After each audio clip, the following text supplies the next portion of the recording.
حضرت لاہوری فرماتے ہیں اللہ کو عبادت سے راضی کرو، نبی کو اطاعت سے راضی کرو، مخلوق کو خدمت سے راضی کرو۔ ماں ہے تو اس کے پاؤں دباؤ، سر میں تیل لگاؤ، والد کے سر دباؤ اور پاؤں میں تیل لگاؤ، اور آپ سر کھاتے ہوں گے ان کا، یہ لا کے دو، وہ لا کے دو، تو ان کی خدمت کرو۔ کیسے کر سکتے؟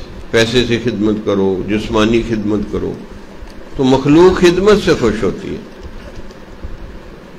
تو ناراضگی سے نہ، پیار سے، محبت سے کہو نماز کے لیے، کبھی موقع ہو تو سمجھا دو کہ آسان طریقہ ہے، باوضو رہو، استغفار کرو، پھر نماز کے فائدے بتانے چاہیے، زبردستی نہیں کرنی چاہیے، وہ ایسے ضد میں آ جائے گا۔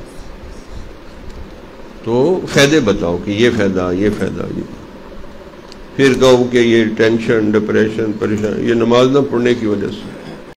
کس سے مانگے کہاں جائیں، کس سے کہیں اور دنیا